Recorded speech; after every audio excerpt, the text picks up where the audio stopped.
C'est en France que se dispute depuis 1923 la plus célèbre course du monde, les 24 heures du Mans. Et c'est d'ailleurs en France qu'est né le sport automobile.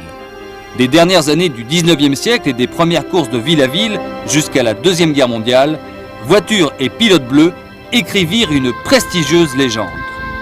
Au début, Renault, Peugeot, puis Delage, Bugatti. Au volant, Benoît, Chiron, Vimille, Sommer. Mais la guerre de 40 brisa cet élan. Talbot et Gordini tentèrent, mais en vain, d'entretenir la flamme qui finit par s'éteindre à la fin des années 50. Bérat, Trintignant, les meilleurs pilotes français de l'époque, furent contraints d'aller chercher ailleurs des volants dignes de leur talent. Mais à partir de la deuxième partie des années 60, le retour des Bleus se prépare. En 1964, Matra, jeune entreprise spécialisée dans l'armement aéroporté et les technologies spatiales, décide de se diversifier en rachetant René Bonnet, une petite marque de voitures de sport. Et sous l'impulsion de son dynamique dirigeant Jean-Luc Lagardère, à partir de la Formule 3, puis 2, Matra Sport fait ses classes et forme ses hommes.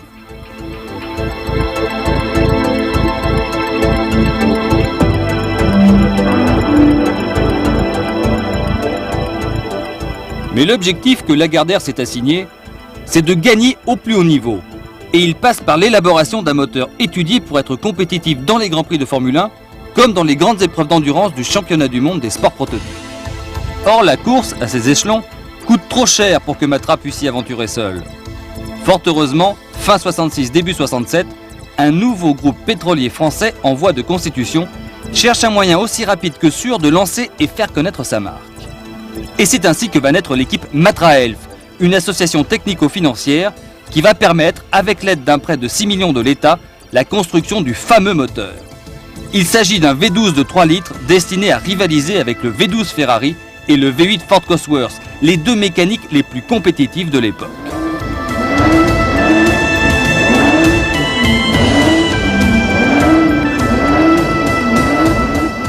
L'opération Le Mans commence fin 68 dans l'atelier de Vélizy, où Gérard Ducarouge et ses hommes montent pour la première fois ce V12 dans le châssis de prototype. Jusque-là, Matra n'a participé aux 24 heures que pour acquérir l'expérience. À présent, une autre phase commence, il s'agit de jouer la gagne.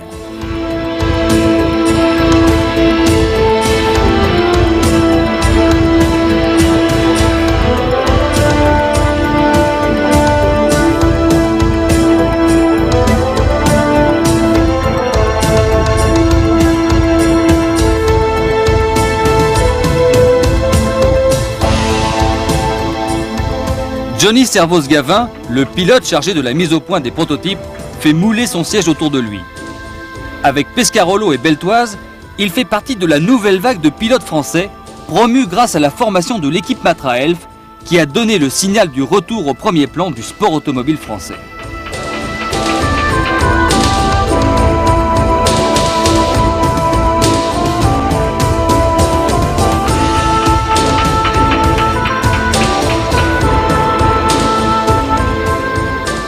L'assemblage final de la première Matra 630 s'achève dans la fièvre à la veille des essais préliminaires des 24 heures du Mans à la fin du mois de mars 1969.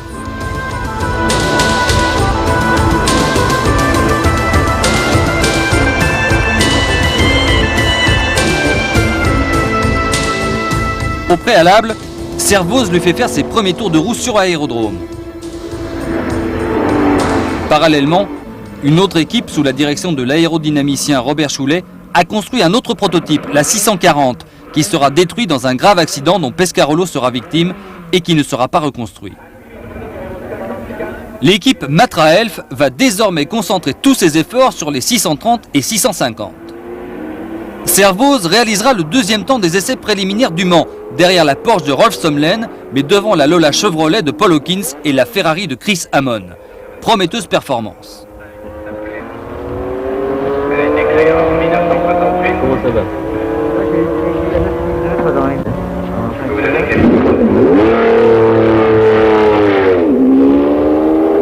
Mais comme dirait Monsieur de la Palisse, ce qui caractérise les 24 heures du Mans, c'est leur durée. Il s'agit en fait d'une épreuve atypique et d'ailleurs unique, disputée sur plus de 4000 km dans un championnat qui comprend surtout des courses de 1000 km. Dès lors, comment s'assurer que les voitures pourront tenir la distance, sinon en organisant une simulation préalable? C'est ainsi que le 26 mai, à moins de 15 jours de la course, la toute nouvelle Matra 650 s'élance pour 24 heures sur l'aérodrome de Marigny-le-Grand.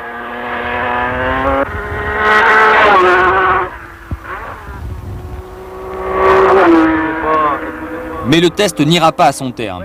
La 650 est stoppée par une rupture de suspension qui n'est pas de bon augure.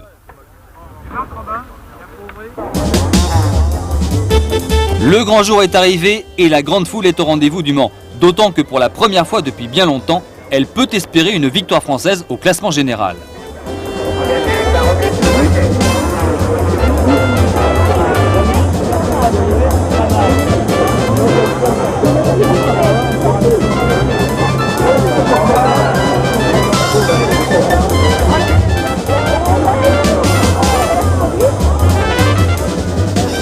Son attente fervente sera récompensée, mais non sans peine, revers, folles espérances et amères désillusions, à l'issue d'une longue et rude escalade vers le succès. Tant il est vrai que Le Mans, c'est l'Everest du sport automobile.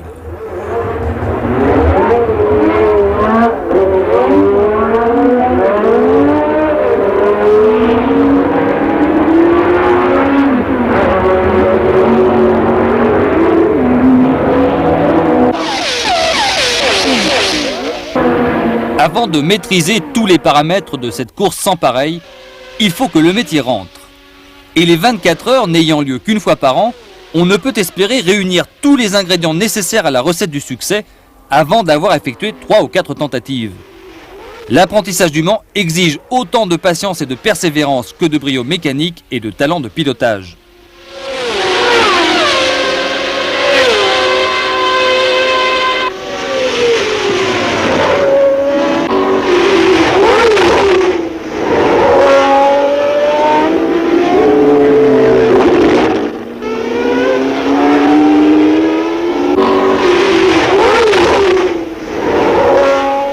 Ainsi, Jean-Pierre Beltoise, le leader de l'équipe Matra Elf, n'aura-t-il jamais la satisfaction de remporter les 24 heures. L'opposition, elle, est beaucoup plus aguerrie. Les Mirage dérivent des Ford GT40, Porsche est déjà un pilier de l'épreuve et Ferrari aussi.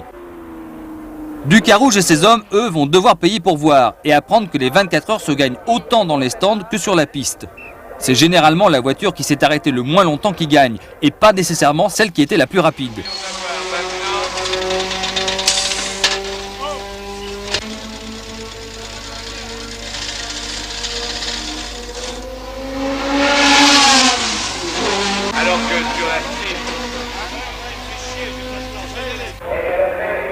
En 1969, les Matra vont faire la démonstration de la qualité de leur construction et de leur préparation, puisque 3 des 4 voitures engagées par l'équipe Matra Elf boucleront les 2 tours d'horloge. Et d'emblée, le V12 aura prouvé qu'il est bien né, les 4 moteurs se montrant aussi endurants que puissants. Les châssis de leur côté s'avèrent efficaces et solides. Bref, l'objectif Le Mans est en vue. Reste à maintenir le cap malgré les inévitables coups durs.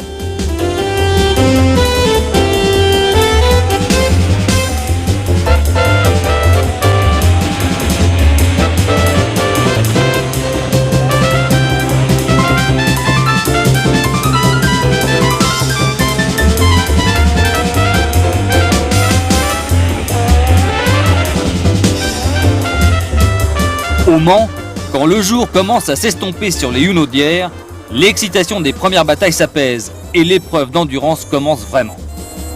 Ceux qui ont joué les lièvres par présomption, par gloriole ou par tactique, jettent leur dernier feu avant de se fondre dans l'anonymat de la nuit. Il est pourtant aussi facile de repérer les matraques en plein jour. Là, ce n'est plus à leur robe bleue de France qu'on les reconnaît, mais au bruit inimitable de leur V12 qui troue l'obscurité de ses hurlements stridents et restera pour tous ceux qui les ont entendus un impérissable souvenir.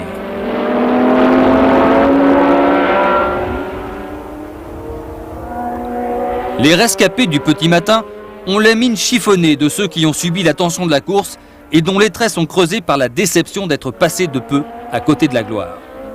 Mais le propre des grandes équipes, c'est de savoir tirer les leçons d'une défaite. Et c'est ainsi que Matra a construit les bases d'une supériorité qui, dans la première moitié des années 70, va s'avérer triomphale. la série victorieuse va commencer en 1972. Nervosité dans le stand Matra. Il Pescarolo sont en tête devant Sauver Ganley, mais les dernières heures paraissent interminables, même si les V12 claironnent comme s'ils voulaient faire entendre et savoir à tous qu'ils sont invulnérables. Le but se rapproche lentement, mais sûrement.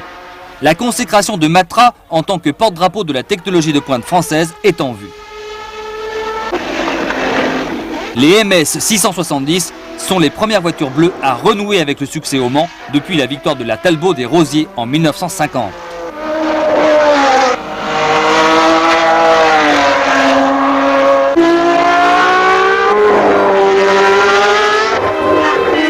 Dernier tour de roue et ce sera la victoire, mieux même, un doublé.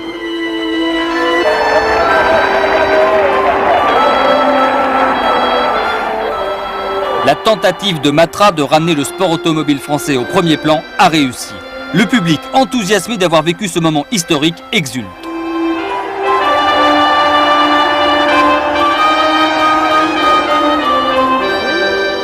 Jean-Luc Lagardère a atteint son objectif. Et cette victoire ne sera pas sans lendemain, puisqu'elle sera suivie de deux autres qui seront comme la première, remportées par Pescarolo, mais avec Larousse comme partenaire.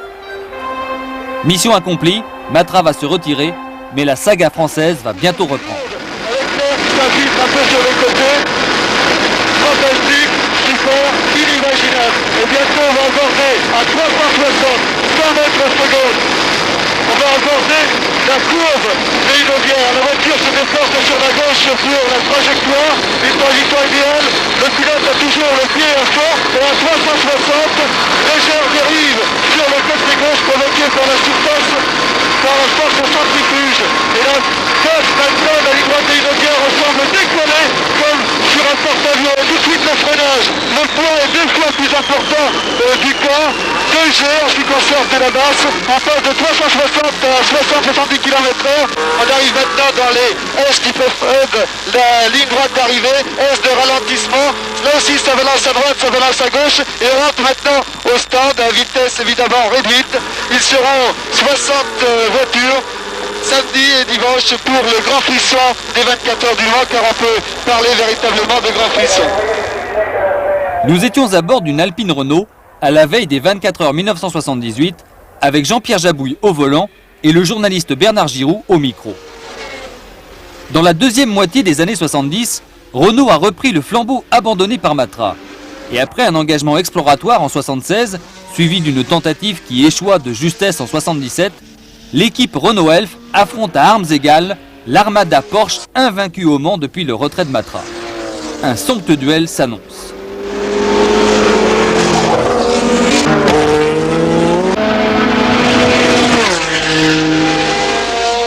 Sous la conduite de la numéro 1 que se partagent Jabouille et Depailler et qui joue les lièvres, Renault s'efforce sans attendre de prendre Porsche à la gorge. Mais les pilotes des voitures allemandes, vieux routiers des 24 heures, ne tombent pas dans le piège et se contentent de marquer les autres Renault. Rythmé par le ballet des ravitaillements réglés comme du papier à musique, la physionomie de l'épreuve se dessine. Renault fait la course en tête, Porsche se tient prêt à profiter de la moindre défaillance des voitures françaises plus rapides, mais à la fiabilité moins éprouvée que les machines allemandes.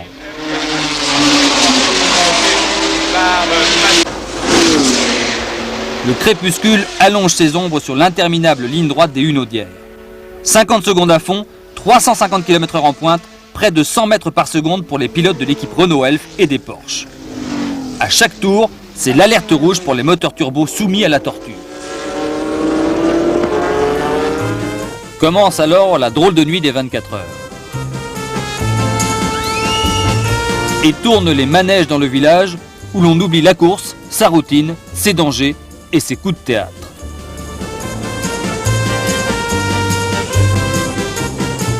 Et tournent les autos. Malgré l'obscurité, la cadence ne faiblit pas. La fête bat son plein et le contraste est saisissant entre ces allées bondées, débordantes d'une foule insouciante, et cette piste presque vide où les élégantes arabesques des phares dessinent dans l'obscurité de fulgurantes épures. La nuit s'achève. Le match au finish s'engage. Depailler Jabouille l'aborde avec 2 tours d'avance sur Volek X. Mais l'équipage franco-belge est lâché par sa boîte. La Porsche de pointe est vaincue. En tête, la numéro 2 de Pironi Josso succède à la numéro 1. Mais l'équipe Renault Elf a la course en main. Commence alors le temps de la peur, où l'on guette dans l'angoisse le moindre signe de défaillance. Vous avez entendu le bruit du moteur de la 7 ? Ça faisait un bruit, hein ? Comme elles semblent interminables les dernières heures de cette impitoyable ronde. Du fait de l'intensité de la bataille et des conditions atmosphériques favorables, le cap des 5000 km va être pour la première fois franchi sur le nouveau tracé du circuit.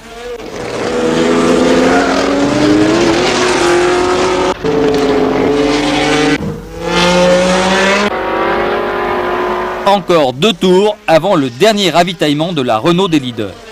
C'est son 18e arrêt et elle ne sera restée immobilisée que 36 minutes en tout et pour tout, soit une moyenne de 2 minutes pour chaque arrêt ravitaillement. Josso est prêt à relayer Pironi qui souffre d'une sévère déshydratation. Mais l'embrayage est encore plus malade. Il serait dangereux pour la boîte de changer maintenant de pilote. Pironi va repartir et terminer malgré son épuisement.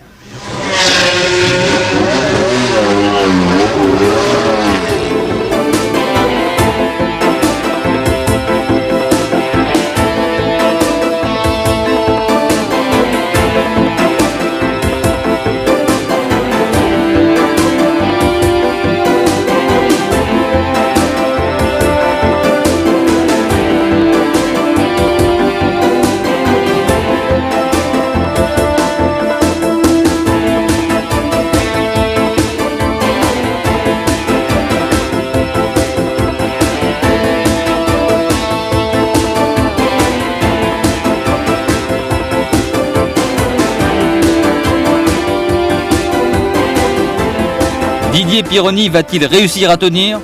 Pour l'équipe Renault, le suspense des derniers tours est terrible.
Pironi a tenu, c'est le triomphe.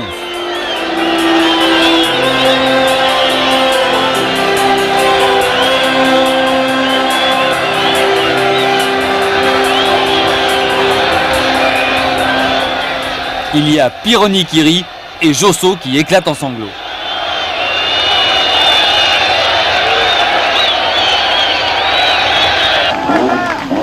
Après le podium du Mans, c'est la parade sur les Champs-Élysées. Pour Pironi, Josso et l'équipe Renault Elf, l'apothéose de la 25e heure est à la mesure de l'éreintement des 24 heures. Au Mans, la victoire est belle, mais toujours chère à acquérir. Le seul moyen de battre son adversaire, au bout de la course la plus longue, c'est de lui survivre.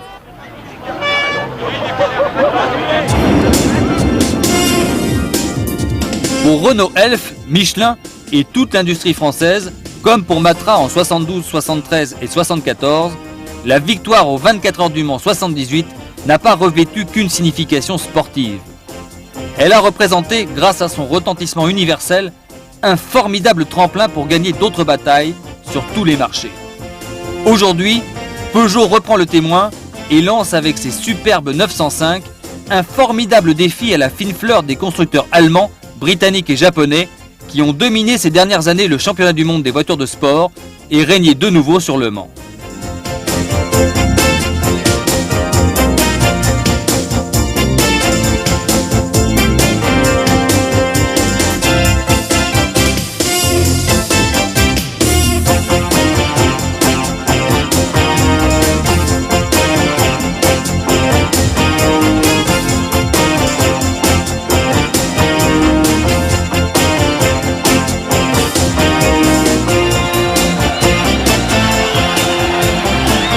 Mais les lionnes affûtent leurs griffes, les jaguars, comme les flèches d'argent, n'ont qu'à bien se tenir. La passion bleue, une fois encore, est de retour.